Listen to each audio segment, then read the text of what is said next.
Oi, gente. Estou aqui para nossa live de sexta-feira. Hoje é Dia dos Namorados e é um dia muito especial, né? Um dia que a gente fala sempre de amor, das pessoas que a gente ama. Então, é muito importante a gente trabalhar as emoções, as alegrias, as tristezas, os sentimentos. Como é que a gente pode entender os nossos sentimentos? Para onde eles nos levam? Eles nos mandam uma mensagem. Como é que a gente trabalha os sentimentos negativos no relacionamento?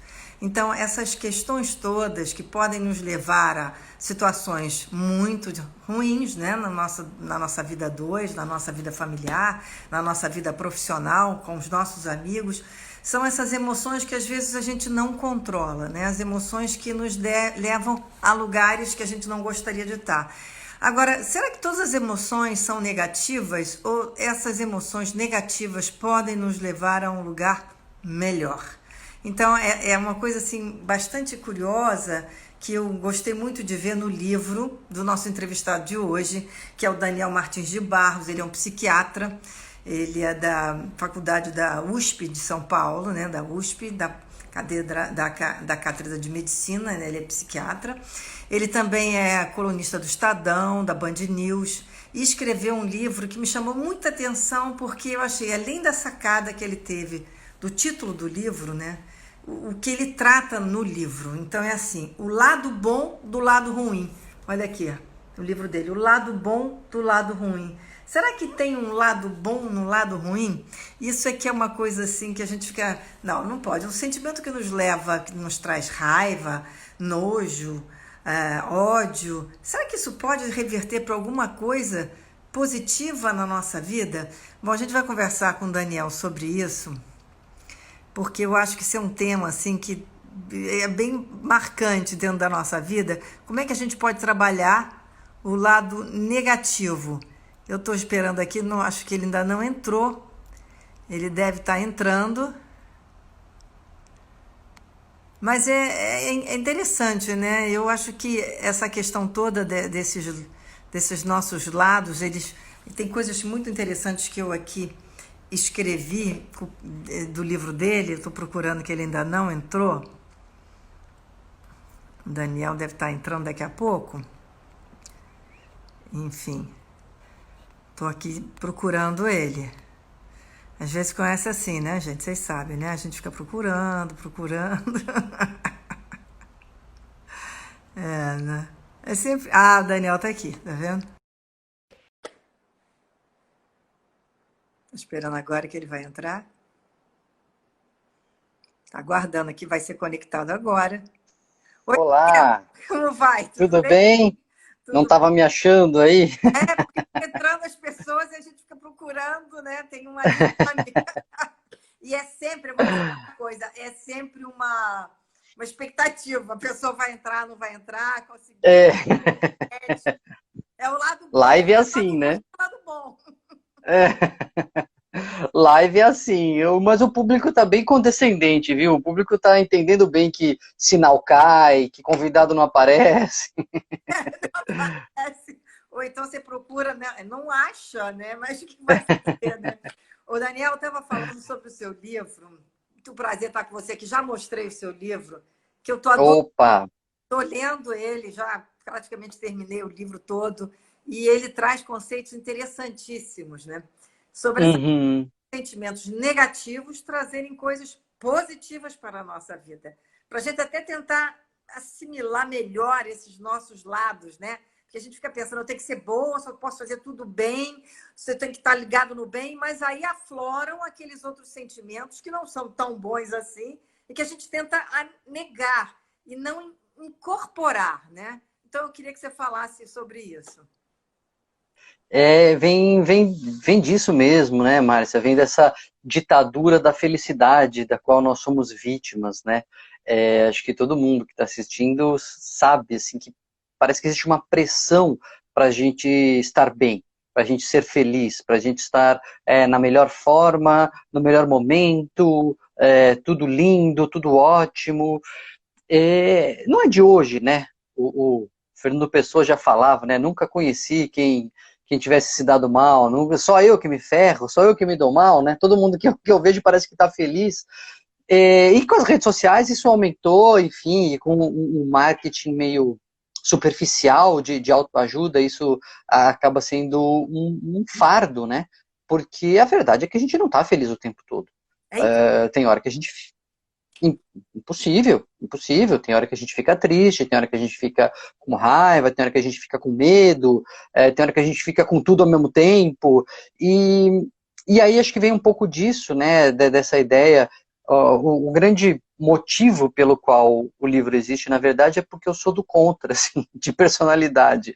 A Você minha personalidade já é por natureza, eu sou um pouco do contra. E aí eu via toda essa coisa do livre-se da ansiedade, nunca mais tenha medo, né, nunca mais sinta raiva. E eu falava, meu, não tá rolando comigo. Eu continuo tendo raiva, eu continuo tendo medo e tal. Deve ter um motivo. Deve servir para alguma coisa isso, né? Deve ter uma origem. Da onde vem a raiva? Por que, que a gente fica com raiva? Por que, que a gente fica com medo? Enfim. E aí fui pesquisar a origem dessas emoções, desses sentimentos, e quando me caiu a ficha de como eles eram importantes e úteis, eu percebi como eles podiam ser úteis para agora, né? Para o nosso dia a dia. E aí veio a ideia, né, do lado bom, do lado ruim, quer dizer, é ruim ficar com raiva, é ruim ter medo, é uma sensação desagradável, mas isso tem um aspecto muito importante, então é disso que o livro fala. Agora, Daniel, qual é o aspecto positivo da gente ter raiva? Ah, raiva é tudo de bom, né? Raiva não, raiva foi um dos capítulos mais fáceis de escrever, porque, assim, quem não acha, às vezes, que precisa dar um tapa na mesa para a coisa andar, né? Quem não acha que, às vezes, tem que dar uma engrossada, porque senão a coisa não anda, ou não vai, ou para garantir os seus direitos e tal. Então, lógico, a raiva, ela não é um sentimento que a gente deva cultivar, né? A raiva, ela pode nos colocar, às vezes, em maus lençóis, mas o lado bom vem de a gente, é importante a gente entender a origem dela para entender como que é o lado bom, né? A raiva é um sentimento que surge em nós quando a gente sente que a gente está sendo lesado, que Uhum. algo que era para ser nosso não está sendo dado para nós, ou que algo que já era nosso está sendo tomado, um direito que a gente tem que não nos foi conferido, ou que nos foi tomado. A origem, lógico, né, é bem primitiva já nos animais, eles não têm noção de direito, de lei, de justiça, mas vem da disputa por território, né, ou por alimento, ou por espaço, ou por água e etc., ou até por reprodução, né? Então os bichos eles disputam, não, isso aqui eu quero para mim, não, eu quero para mim. E aí um vai, mostra o dente para o outro, rosna, mostra que é forte, um tentando intimidar o outro. Então a raiva é essa disputa dentro de uma mesma espécie. Eu até digo no livro assim, não é a gazela não fica rangendo os dentes tentando assustar o leão. Leão, Não tem sentido. Ela foge. O ratinho não tenta assustar a cobra, ele se esconde. A raiva entre a mesma espécie nesse contexto de disputa. Isso eu quero para mim, ou isso é meu. E no ser humano, isso evolui para essa disputa e também para as disputas aí de direito, de comportamento adequado e tal. Não por acaso, um dos lugares que mais a gente passa raiva é no trânsito, né? Porque pois a gente vê muito direito sendo quebrado, né? Muita regra sendo quebrada. você até, Então, você até colocou no livro que a gente não fica com raiva se uma árvore cai na estrada, mas se alguém passar à nossa frente pelo acostamento, a gente fica com raiva, né? Que é o espertinho, pois é, que deu um golpe em cima da gente, né? exato. A gente não fica com raiva da chuva no piquenique, a gente não fica com raiva das coisas que não tem uma intenção ali por trás e não ferem um direito nosso. Agora, quando algo que era para ser nossa, essa vaga era minha, essa promoção era minha, ou esse preço estão querendo me abusar, a gente tem essa emoção, e aí ela é importante para sinalizar isso para a gente. Para sinalizar de que, olha, algum direito aqui aparentemente está sendo lesado. Aí vale a pena, na verdade, aí, Márcia, vale a pena a gente ver se é um direito real que está sendo lesado e vale É, a briga, né? Ou se é um negócio que estava na minha cabeça, que eu achava que era meu direito ter isso, mas não estava escrito em lugar nenhum, era só na minha cabeça. E é por isso que a gente fica com raiva, sei lá, quando a toalha molhada está no chão. A gente fica com raiva, às vezes, de Isso coisa no idiota, né? relacionamento, né? Na vida doméstica, são pequenas coisas que às vezes levam a muita atitude de raiva, né? Exato, porque aí assim, é um direito mesmo, é porque as coisas estão desequilibradas, é porque a gente aqui está na quarentena e só eu estou lavando louça, cozinhando, varrendo e tal, aí isso está inadequado e a gente precisa ajustar, ou é porque a chave nunca está guardada no lugar que eu quero e isso me deixa com raiva?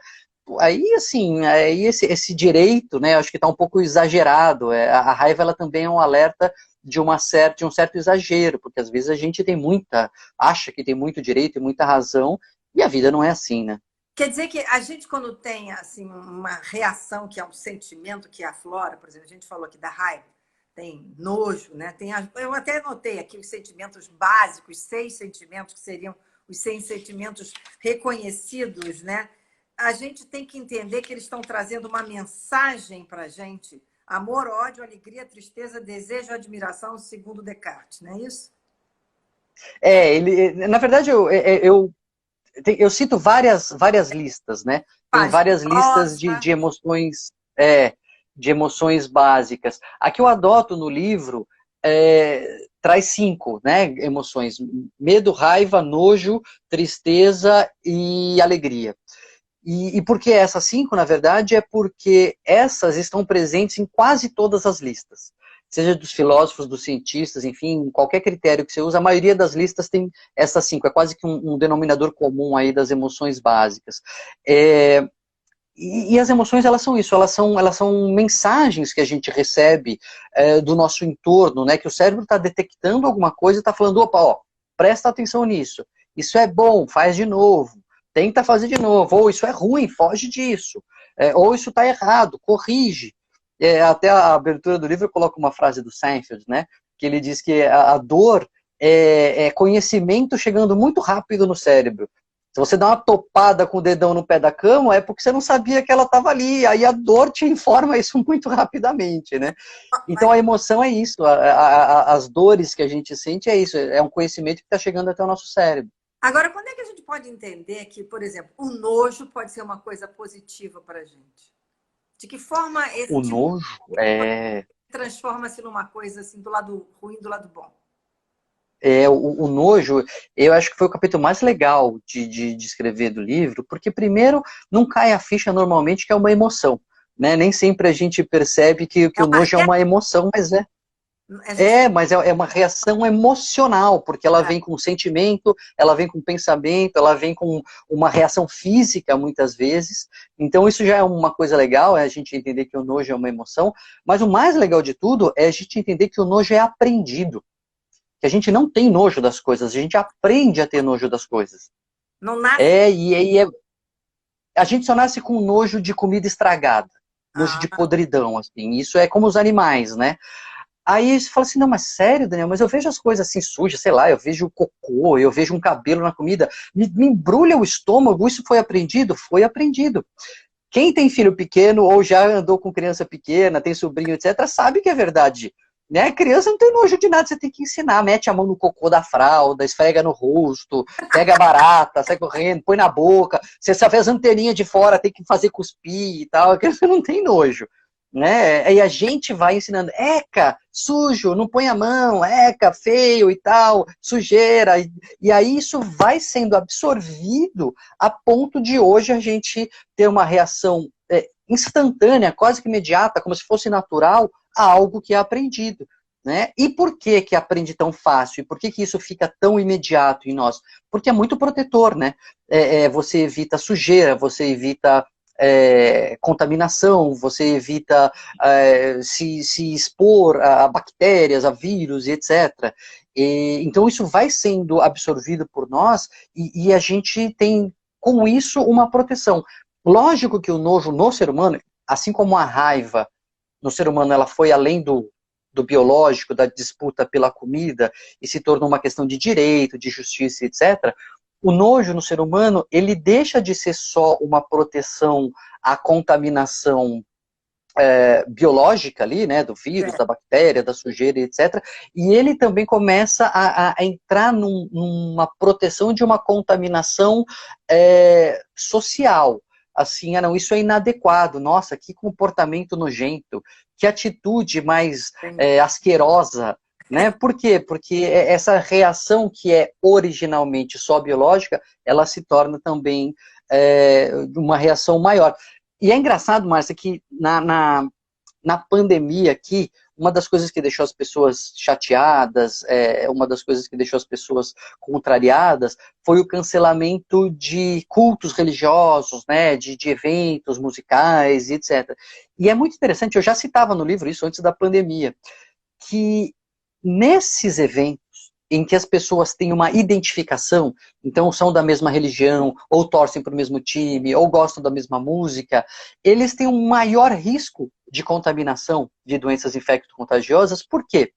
Porque normalmente a gente tem nojo de estranho. A gente tem aversão a pessoa diferente. Você não gosta de ficar se esfregando, se encostando em pessoa diferente. A pessoa levanta do ônibus, você espera dar uma esfriadinha no assento, né? A gente tem uma coisa assim com os outros. Agora, quando você se identifica, quando você acha que você é da mesma turma, da mesma tribo, então, mesma religião, mesmo time, etc., você diminui essa barreira. Igual você não tem nojo do seu filho, ou da sua esposa, ou do seu marido e tal, você diminui essa barreira e aumenta a chance de contaminação. Então, o time faz gol, o cara que nem conhece aquele cara que está do outro lado se abraça né, e tal. Nas igrejas, nos cultos, as pessoas se cumprimentam e etc., porque tem menos barreira de aversão. E isso dá margem à contaminação, né? Então era importante mesmo cancelar esse tipo de situação, né? Claro. Agora, Daniel, vem cá, e como é que o medo nos ajuda a ser mais cautelosos, né? Mas desde quando ele Uhum. começa a ser uma coisa positiva para a gente, ter medo, o ser humano ter medo? Pois é, esse é um outro link assim, muito interessante com a pandemia, viu, Márcia? Assim, eu juro que eu não escrevi o livro pensando na pandemia, Mas porque eu não parece sabia que que ia ter. foi. Parece, né? Uma amiga, ela perguntou se fui eu que previ a pandemia para lançar esse livro, mas não foi coincidência. Mas o medo, olha só, quando começou a pandemia, não estava ainda o Brasil em quarentena, eu comecei a dar uma estudada no que tinha aí de conhecimento, né, de outras epidemias e tal. E um dos fatores de proteção durante as epidemias, seja quais forem, é o medo. As populações que por qualquer motivo, por qualquer característica delas ou da doença em questão, as populações que sentem que que não estão suscetíveis, que estão protegidas, que aquilo não é com elas, que aquilo não pega nelas, etc., são as pessoas que menos se protegem e mais se colocam em risco. Quando a gente acha que aquilo é com a gente, que aquilo é perigoso, que aquilo pode nos atingir, que aquilo pode nos fazer mal, é aí que a gente se protege. É aí que a gente lava a mão, ou que a gente põe máscara, ou que a gente mantém a distância, enfim, seja qual for a doença da vez.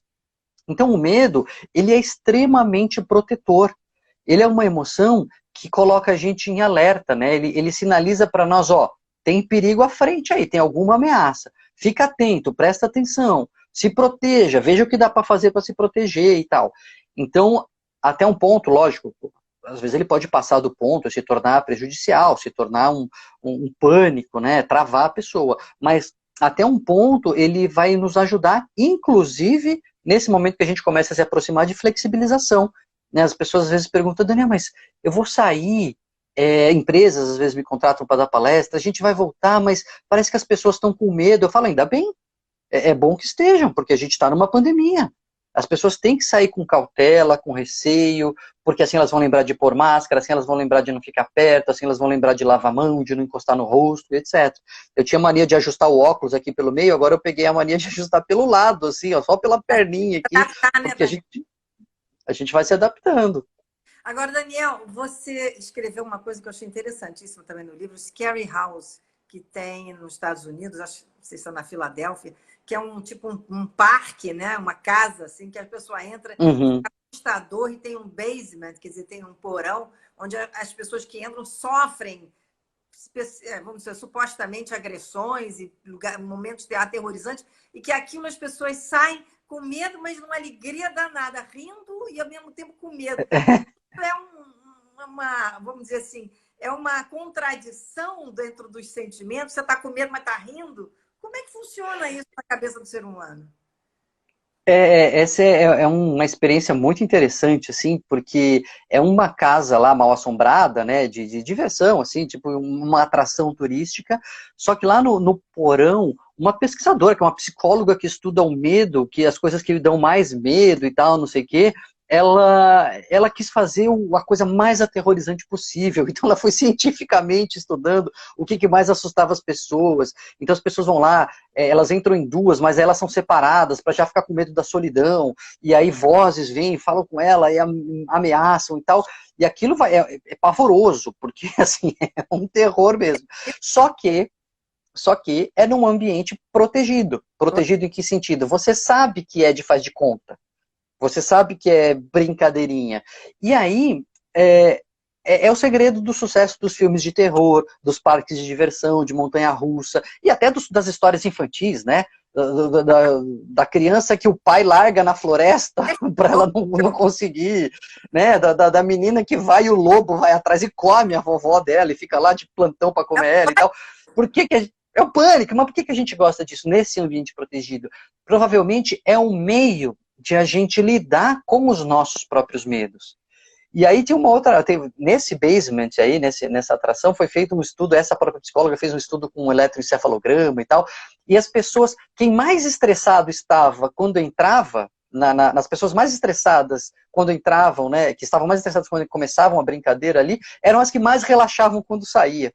Então provavelmente dá um contraste, assim, sabe? Fala assim, nossa, perto do que existe de terror aí, o meu medo, a minha preocupação até que nem é tão importante assim. Tá fácil. É, perto do que poderia ser, né? Pois é. Dá Agora, um certo alívio. eu achei também muito interessante no seu livro você falando que as pessoas que a melancolia e a tristeza, né? A tristeza é uma coisa positiva, porque as pessoas ficam mais reflexivas, e as pessoas menos otimistas são consideradas mais inteligentes. O otimismo, a gente não gosta de falar, a gente adora falar bem do otimismo, que o otimismo é tudo de bom, que a gente tem que ser otimista e tal, mas a verdade verdadeira é que o otimismo ele é meio tonto. O otimismo ele é meio, ele é meio assim, crédulo demais. Eu conto, eu não lembro, eu acho que eu conto no livro, é que eu contei tanto essa história que eu acho que eu inseri no livro, não lembro. Que quando eu era mais novo, enfim, comecei a dirigir, e aí eu estava com um amigo, tem um amigo que é até hoje um amigo, e ele é muito otimista, muito para cima e tal, e aí eu comentei com ele, falei, rapaz, olha só que interessante, abriu um posto de gasolina do lado da minha casa. Ele, ai, que bom, dá para ir a pé. Quer dizer, o que você vai fazer a pé no posto de gasolina? Assim, o otimismo meio bobo nesse sentido, né? Ah, que bom, é tão pertinho que dá para ir a pé. Então, ele não é reflexivo. E quando a gente está mais introvertido, eu até cito no livro a música do Gilberto Gil, né, o Barato Total, quando a gente está contente, a gente nem pensa que está contente, a gente quer viver. E ótimo, é uma alegria, é muito bom, é prazerosa essa sensação. Mas a gente fica superficial, a gente fica inconsequente, né? A gente não reflete sobre as coisas, a gente acha que tudo vai dar certo, às vezes a gente entra em empreitadas que dão com os burros na água, porque a gente estava lá muito otimista. E faltou ver um pouco o lado ruim, faltou ver, mas e se der errado? Aí alguém fala, não pensa nisso, bate na madeira, pensa que vai dar certo. Não, a gente tem que pensar também que pode dar errado. Se der errado, qual vai ser o caminho? Ou se der errado, por que foi que deu errado?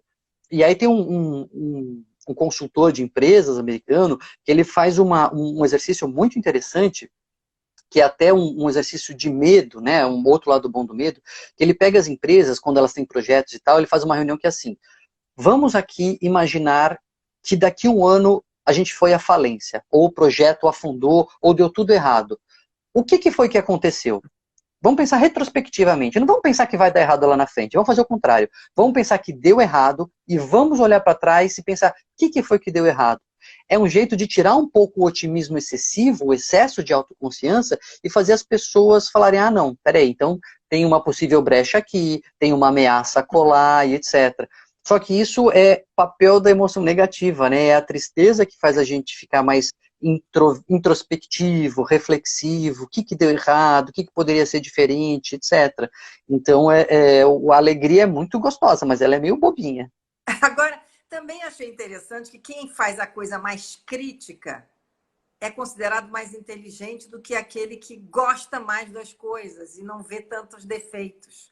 Quer dizer, ver defeitos é um sintoma de inteligência ou é só entendido como uma pessoa mais inteligente e, na verdade, não é? É mais uma percepção, né?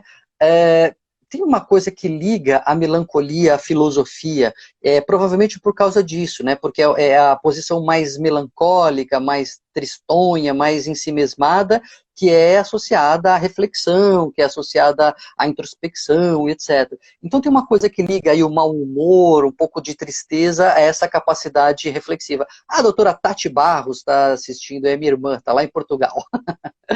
Oi. Ela é neurologista. É dela que eu falo no capítulo de raiva, eu falo sobre provocação, né? Coitada, como ela sofreu. Nossa, como ela sofreu. Desculpa. Mas voltando então à melancolia, tem uma coisa que liga um pouco essa ranzinzice, esse mau humor aí à inteligência. Então, não é que você precisa ser mal-humorado para ser inteligente, nada disso. Mas de alguma maneira, quando alguém pede para você falar assim, ó, faz uma análise desse filme aqui, ó, tenta ser uma análise reflexiva, inteligente, profunda. Agora o Marcelo Orsoni, meu cunhado, também está falando que está aqui. Obrigado, Marcelo. O Marcelo deu o Douglas também. Olha aí o marido. Deixa eu fazer um abraço para ele também, mas é que eu preciso fazer uma menção ao meu cunhado por causa da capa do livro, porque a capa ela é maravilhosa, só que no início ela estava pensada dessa maneira. E aí o Marcelo, quando olhou, ele falou, puxa, não deveria ser ao contrário, porque é o lado bom do lado ruim, a gente teria que ver primeiro o sorriso, né? E aí a gente conversou com o pessoal do design, eles inverteram e realmente fez muita diferença. Valeu, Marcelo, tamo junto. O Douglão aí. Deixa eu terminar de falar aqui coisa da inteligência do mau humor. E aí, o que acontece? Quando alguém pede pra gente falar sobre uma coisa, faz uma análise aí do livro do Daniel, faz uma análise assim, bem profunda, bem inteligente. A gente tem essa tendência a ver alguns defeitos. Olha, é muito bom, mas sabe que... para lá. E quando alguém lê uma crítica, duas críticas de um mesmo filme, por exemplo, e uma pega mais os pontos negativos e a outra pega mais os pontos positivos, as pessoas tendem a achar que o crítico que falou mal é mais inteligente, foi mais profundo e etc. Então tem uma coisa assim de uma certa ranzinzice que é reflexiva. Ninguém precisa fazer assim, né? Ninguém precisa ser mal-humorado para ser inteligente. Mas é importante. Até quando a gente está mais down, quando a gente está mais introspectivo, a gente pensa melhor. A gente até produz argumentos melhores, etc. Né? Então, tem um lado bom. É um lado bom de a gente estar nessa posição mais reflexiva, nessa posição mais introspectiva. Eu acho que essa questão toda da introspecção é importantíssima. Ontem entrevistei um monge tibetano, aliás, é um brasileiro que mora na Califórnia, e ele falando muito dessa importância da gente fazer essa reflexão sempre sobre nós mesmos, né? Que a gente tem que fazer uma espécie de avaliação de quem nós somos. E se a gente não faz isso, a gente não anda para frente. Mas aí eu fico imaginando, né, Daniel, como é difícil a gente integrar esses dois lados, né? Porque se você ficar pensando, eu sou uma pessoa que tenho raiva, eu tenho nojo, eu vivo triste, eu sou crítico, fica parecendo que você está amontoando em cima daquela pessoa só defeitos. E que a gente tem que olhar que seja, na verdade, uma coisa positiva, que vai levá-la para o outro. É muito bom você falar isso, Marcia, porque o livro não é uma apologia das emoções negativas. Não é assim, então vamos lá frequentar bastante velório para a gente ficar triste e mais inteligente, né? Deixa eu ir lá ficar causando raiva nos outros para me sentir melhor. Não é isso. Na verdade, a ideia é a gente se livrar o mais rápido possível das emoções negativas, porque elas são ruins. Tristeza é ruim, raiva é ruim, é incômodo. O problema é que a gente vinha tentando se livrar dessas emoções assim, ó, tapando o ouvido e falando lá, não tô sentindo raiva, não quero sentir, não tô ouvindo a tristeza.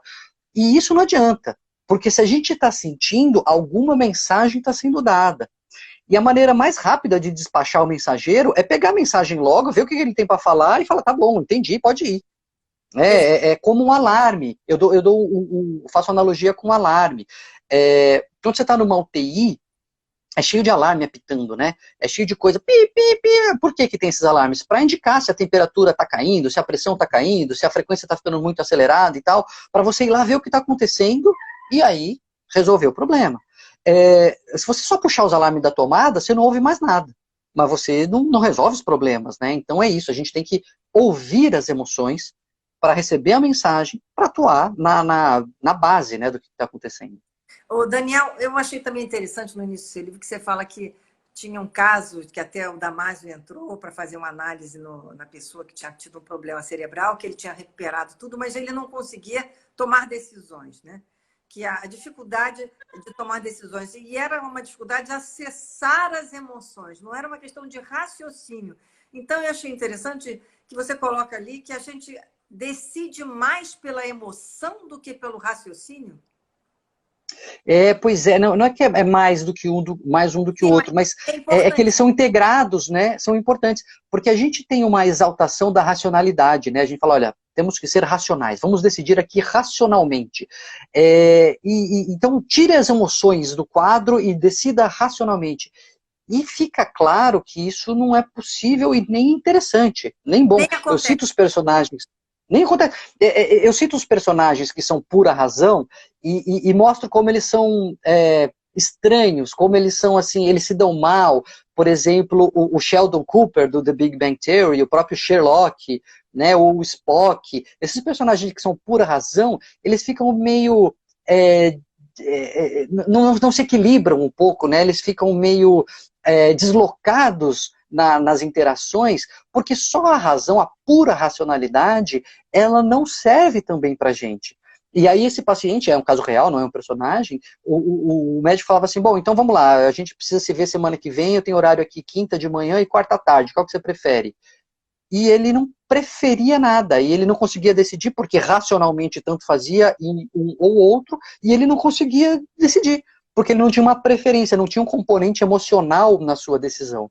Então, quer dizer, você vai decidir assim se você vai casar ou não. Hoje é dia dos namorados, aí você vai estar namorando, você vai decidir se vai casar ou não. Então, ó, vai decidir, seja puramente racional. Não, como puramente racional? A gente está falando de afeto, né? Assim, eu vou decidir aqui a minha carreira. Será que eu sigo na minha empresa? Será que eu vou empreender por conta própria? Lógico que você tem que fazer cálculos, você tem que ver cenários, mas você tem que seguir também o gut feelings, né? Aquela sensação que vem de dentro ali. Os espanhóis chamam de corazonada, é o coração que fala com você, né? A gente tem que ouvir isso também e faz parte, ou seja, a emoção, ela é fundamental na nossa vida, tanto a positiva quanto a negativa. Daniel, você que é psiquiatra, nesse momento que a gente está vivendo, né, da pandemia, pessoas perderam seus entes queridos, outros têm pessoas no hospital. Quer dizer, é um momento assim traumático para tantas pessoas, para outras não, estão trabalhando, enfim, estão conseguindo seguir a vida, mas a gente sabe que tem uma carga emocional muito ruim. E muitas pessoas não puderam nem ver lá seus mortos, enterrar da maneira como gostariam, se despedir daqueles. Como é que vai ser para essas pessoas, né? O luto é tão importante na vida da gente. Até você tem aqui um capítulo que você fala que a gente tem que, alguns sentimentos a gente tem que baixar o caixão, né? Como é que a gente fecha esses sentimentos no momento que as pessoas estão impossibilitadas de fazer isso? Eu chamo o luto de o amargo remédio, né? Porque o luto, ele é amargo, ele é doloroso, ele é doído, mas ele é um remédio. Como assim o luto pode ser um remédio, Daniel? Porque a tristeza, Marcela, sinaliza pra gente uma coisa que se perdeu. É por isso que a gente está triste. Aquilo se perdeu. Porque se você pode recuperar, você fica ali com raiva, você fica com outras emoções, né? Se a coisa foi embora, perdeu, acabou, você fica triste. E o luto é o processo doloroso de admitir que de fato aquilo se perdeu e não volta mais. É doloroso, mas por que que ele é terapêutico, né? Por que que ele pode ser benéfico? Por que que ele é um remédio? Porque se aquilo se perdeu e não volta mais, você ficar arrastando aquilo vida fora é como carregar um cadáver pela vida, assim, aquilo vai te travar, aquilo vai te fazer ficar para baixo, aquilo vai te impedir de ter outras oportunidades. E a gente fala lógico, do luto da morte, mas pode ser para qualquer coisa. Tem gente que perdeu um namoro na vida e nunca mais consegue se envolver num relacionamento adequado e saudável, porque não pôs aquela pedra ali naquela situação, né? Não baixou aquele caixão, ou perde uma promoção e aí fica o resto da vida falando que aquela era a vaga dele, fica boicotando os outros, enfim. Ou perde alguém. E perder alguém e seguir em frente é importante, porque o luto ele se torna um luto patológico, ele se torna um problema quando a pessoa sente que ela não pode seguir em frente porque ela perdeu alguém. Eu não tenho direito mais de ficar feliz nunca mais. Eu não tenho direito de seguir a minha vida. E aí a pessoa fica deprimida, aí a pessoa fica mal, ela fica doente muitas vezes. E mais do que isso, Márcia, ela não honra a memória de quem se foi. Isso Porque eu eu tenho acho certeza, importante. né? Eu tenho certeza que se a gente pudesse perguntar para quem se foi, escuta, diz aí, você quer que eu fique o resto da vida sofrendo e chorando por você, para honrar a sua memória, ou você quer que eu honre a sua memória levando as coisas boas e seguindo em frente? Eu tenho certeza que todo mundo falaria, segue em frente. Agora, E mais, a pessoa tem que se perguntar assim, quando for a sua vez de ir embora, você quer que quem fique chorando, se lamentando e se remoendo o resto da vida? Ou você quer que as pessoas que você vai deixar honrem a sua memória vivendo plenamente? Né? Então, por isso que o luto é tão importante. É um momento difícil, é um momento doloroso, mas é um remédio, porque o que se perdeu, né? mas as pessoas não estão podendo fazer os seus rituais, independente de cada um ter sua religião, e elas não podem, porque muitas vezes as coisas são feitas de uma maneira muito rápida e você não pode nem se despedir dentro das pessoas que estão em UTIs, né?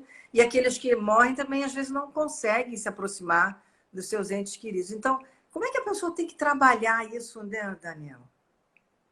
Sabe que tem estudos mostrando, é muito interessante, que em outras epidemias, com doenças contagiosas, isso acontecia, né? De as pessoas terem que descer em caixão lacrado, às pressas, sem poder se despedir, etc.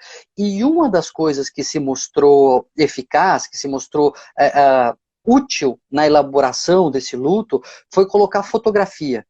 Então, imagens daquela pessoa que desciam ali com o caixão ou para se despedir, etc. Então, às vezes, você não pode fazer aquele ritual tradicional, mas esse é o ritual tradicional nosso. Existem centenas de formas de você fazer rituais de despedir os mortos. Então, materializar, da visualização, dar ali a concretude para a perda é importante. Seja como for, faz um americano tem uma coisa interessante, né? O americano muitas vezes ele faz o ritual do velório depois do O enterro. memorial que eles chamam, né? Eles chamam o memorial. Então, que é isso? Aí tem a foto da pessoa, aí os convidados vão lá, falam coisas boas, lembranças boas daquela pessoa que foi, etc. E aí fazem uma despedida posterior. Então, a gente pode criar novas maneiras de se despedir, mas você tem toda a razão quando diz que é importante a gente não só seguir levando, a gente criar um ritual, uma missa de sétimo dia, para quem é católico, enfim, mas a gente ter rituais que tragam a realidade da perda para nós, para a gente poder passar esse momento de luto. Pois é, eu acho que esse momento que a gente está vivendo agora, a gente falou do luto, né? E também tem, dentro dessa complexidade das pessoas terem que ficar em casa, fora aqueles que precisam e estão trabalhando, os relacionamentos ficam muito à flor da pele, né? Então, outro dia eu estava vendo aqui uma pessoa que escreveu, não, seu jeito de falar, o seu jeito de olhar, o seu jeito de comer, eu não aguento nenhum deles. Quer dizer, as pessoas estão também ficando numa saturação, às vezes, dentro dos seus relacionamentos. E aí eu acho que é a questão de você tentar equilibrar esse lado bom do lado ruim, né, Daniel? Exato. Uma coisa que a gente percebeu logo de cara, logo no começo, é que a dinâmica dos relacionamentos mudou. Então a gente tinha um tipo de forma de se relacionar em família que mudou. de várias configurações, né? Teve de tudo, mas o fato é que todo mundo mudou tudo de uma vez, muito depressa, e isso leva a um estresse. Estresse é a reação que a gente tem diante de mudança. Você vai casar, você estressa, você separa, você estressa, você muda de emprego, você estressa, você sai do emprego, você estressa, enfim, a mudança traz essa reação. Então a gente passou esse momento de estresse, muitos ainda estão passando e etc. O relacionamento, ele precisa ser reconstruído e reconfigurado para esse momento. Uma das coisas que traz raiva, por exemplo, como a gente viu aqui no começo da conversa, é disputa. Disputa por território, disputa por comida, disputa por espaço, então também disputa pelo sofá, disputa pelo terremoto, pelo controle remoto, disputa pela conta da Netflix, disputa pelo celular para ver a live. Então, ou direitos, né? Só eu que estou trabalhando, eu estou lavando louça, estou cozinhando, estou limpando a casa, não está fazendo nada e tal, isso também dá raiva. Então, uma maneira de lidar com isso é fazer grandes combinados, né? É trazer para o explícito aquilo que a gente precisa fazer. Então vai ser assim, vai ser assado, de manhã o controle remoto é meu, de tarde é seu, eu fico nesse canto do sofá, você fica naquele, eu lavo a louça, você cozinha, o outro limpa a casa e etc. Fazer combinados e segui-los é uma grande maneira de diminuir essa raiva. Agora, tem gente, na rádio, às vezes a gente recebe umas perguntas e teve um ouvinte que falou, olha, eu descobri que eu não gosto da minha esposa, ela não gosta de mim, a gente descobriu que não dá certo nós dois, a gente não se aguenta. No meio da pandemia. Então, exato, aí eu digo assim, se você não consegue reorganizar a sua dinâmica e percebe que a pessoa que você está não dá certo, a culpa não é da pandemia. Tem outro problema por trás, né? É verdade, né? Pois é. Eu até disse o seguinte, até dei a seguinte sugestão, falei assim, ó, eu costumo dizer para os meus pacientes o seguinte, em crise, não decida nada. Na crise, não decida, porque a crise passa e a consequência da decisão fica, né? De repente, vai que passa a pandemia, passa a quarentena e vocês funcionam muito bem, aí os dois saindo para trabalhar de manhã e voltando à tarde, e isso deixa vocês felizes. Vai que, não sei, né? É que tem coisa que você não consegue desver, e aí você viu lá que não deu certo, você não consegue mais desver. Mas não sei, eu costumo dar essa sugestão, não decida na crise, porque a crise passa e a decisão fica. Daniel, você como psiquiatra, o que mais que você tem ouvido de queixa das pessoas nesse momento? É esse desencontro mesmo? Ou é o tédio? Ou é o estresse, o medo? É a angústia mesmo, né? O que mais está pegando as pessoas é a angústia do desconhecido. Essa coisa do não decidido, do improviso, como é que vai ser, já acabou, não acabou. É igual criança quando está viajando e pergunta de 5 em 5 minutos se já chegou, né? Já chegou? Já chegou? Já chegou? E a gente está assim, né? Mas já chegou, já passou, já pode sair, já...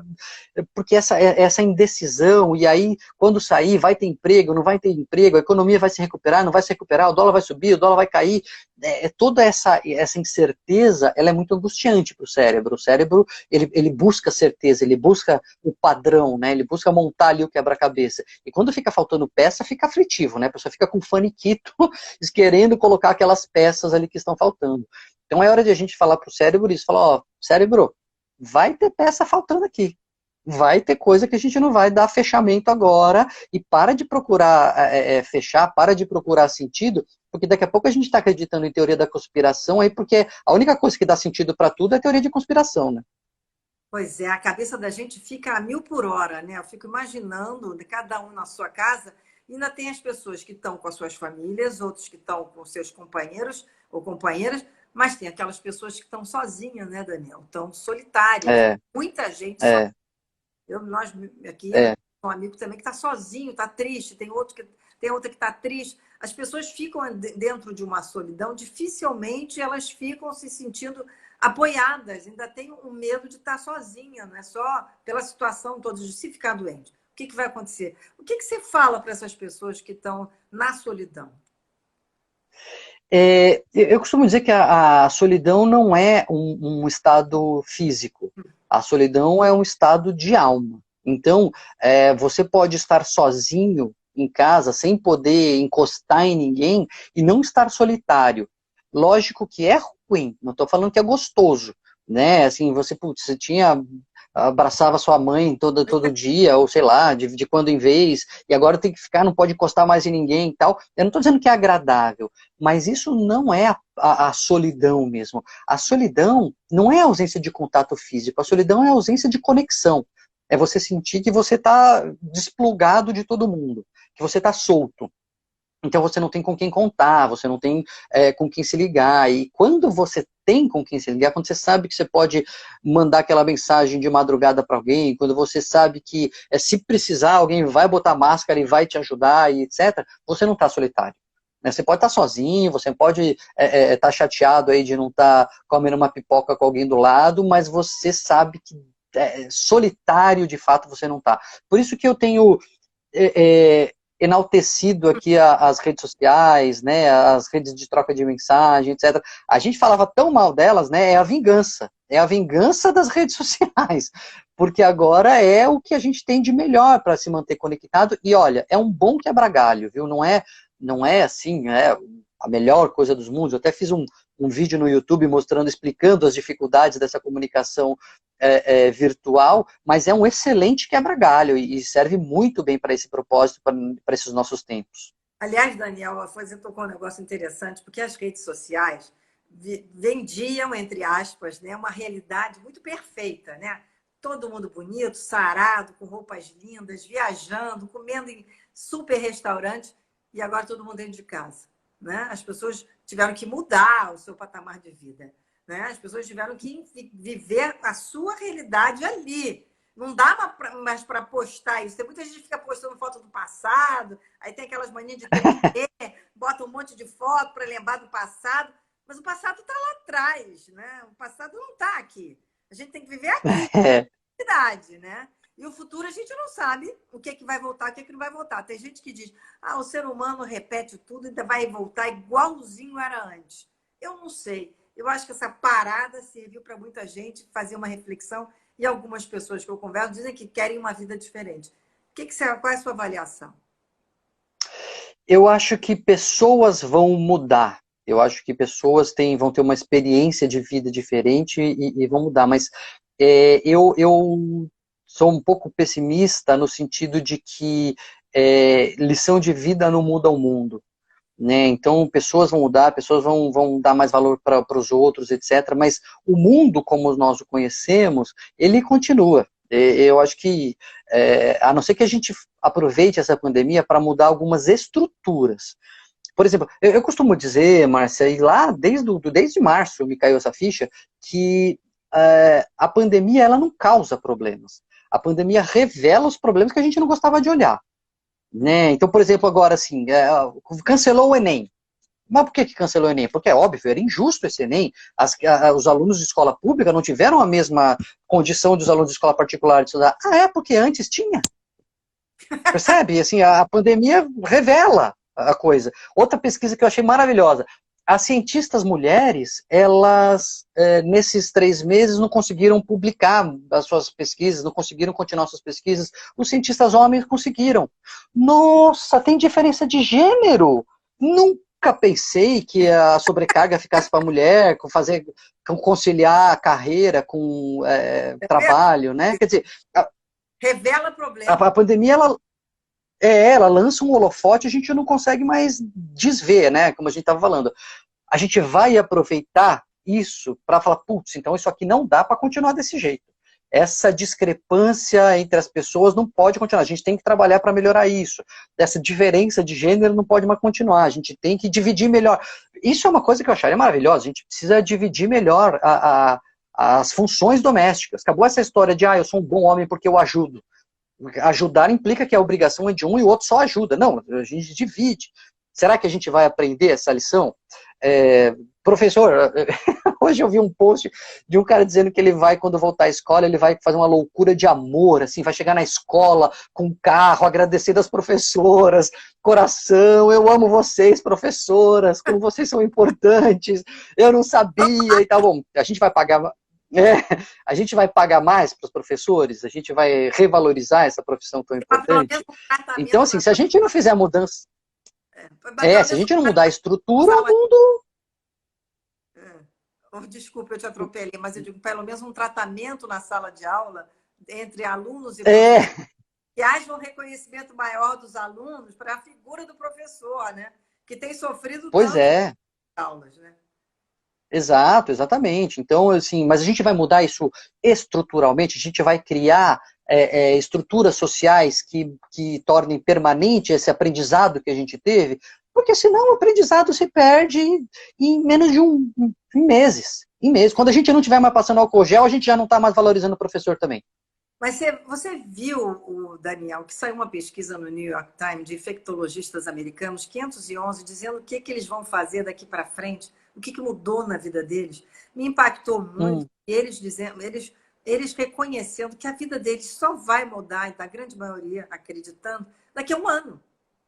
Que esse vírus veio para transformar, que na vida não uhum. será igual depois dele, que a gente vai usar essa máscara por muito tempo.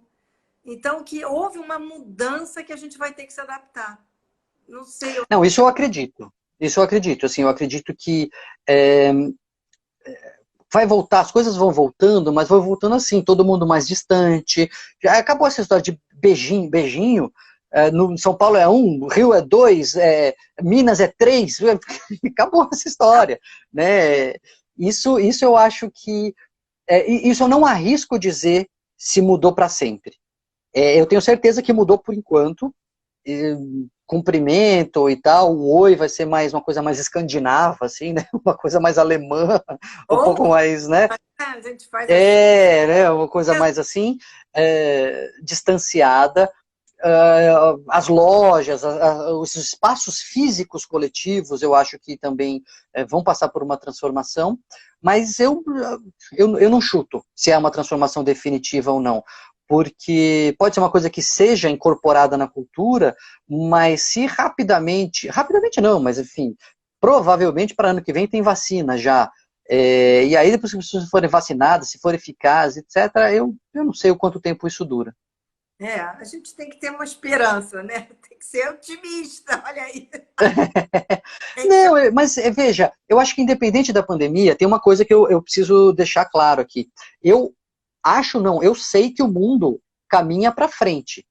O mundo caminha para melhor. Isso é fato comprovado por N dados que você quiser procurar.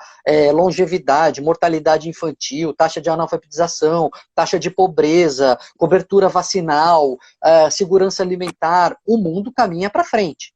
Às É, vezes é devagar, às vezes dá uma soluçada, mas o mundo caminha para frente. Então, que a a gente vai melhorar. Mas eu não coloco na pandemia uma força miraculosa de transformação. A gente vai ser melhor ano que vem, porque todo ano a gente é, de forma geral, um pouquinho melhor como sociedade. eu acho que você está com uma análise assim, bem realista, né, Daniel? Porque não é. Eu, nessa análise desses infectologistas americanos, muitos deles diziam ali que nunca mais iam dar a mão. Eu me achei interessante. É verdade, nunca mais shake hands, nunca mais, hug e abraçar, nunca mais. Pessoas estranhas. Ô, Márcia, mas sabe o que acontece? Quem só sabe usar martelo trata tudo como prego. Então, Infectologista já é assim, né? o infectologista, ele só vê isso, entendeu? Tanto que as pessoas falam assim, mas como pode os infectologistas dizendo que a curva ainda está subindo e as pessoas estão saindo? Porque as pessoas não estão vendo só o vírus. Existe um monte de outras coisas que determinam o nosso comportamento. O virologista só vê o vírus, o epidemiologista só vê a taxa de infecção, mas a gente não é redutível a isso. Né? E eu aqui não estou fazendo apologia nem de não sair, de sair, não estou dizendo que está errado nem que está Ah, certo. Eu estou dizendo que as variáveis que estão por trás do nosso comportamento não são redutíveis a um vírus, né? Então, o infectologista vai falar, nunca mais dou a mão para ninguém, nunca mais tiro a máscara, etc. Mas é o martelo dele. Né? é o martelo dele, eu gostei disso. Tem gente que só conhece martelo e prego, né? É verdade.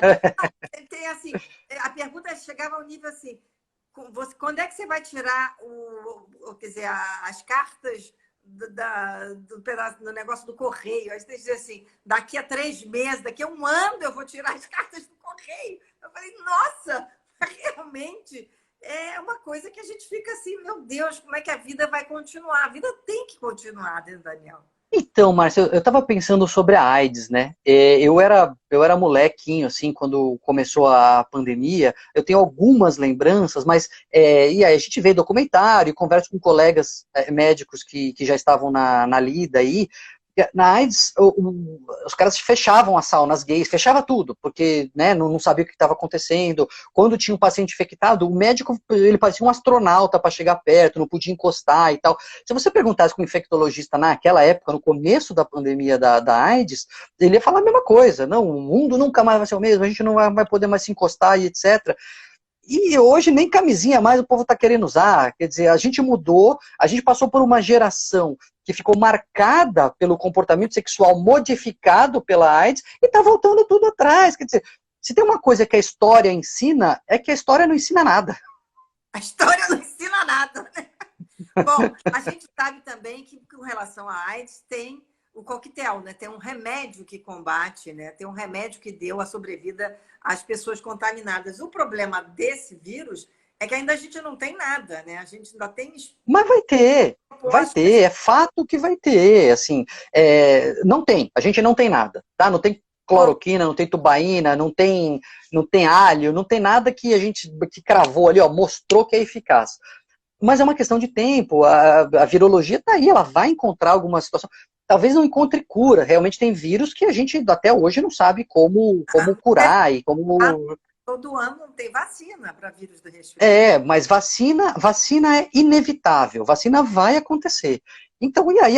Porque a gente sabe que a gente esquece, Márcia, nós estamos no meio de uma outra pandemia, que é a pandemia de AIDS. Não passou. A AIDS ainda é uma pandemia. E a vida segue. E a vida Né? Então, por isso que eu não acho que assim vai ser uma transformação eterna. não vai ter uma transformação. Não, eu acho que não, mas eu acho que a gente vai se adaptar e algumas coisas vão ser.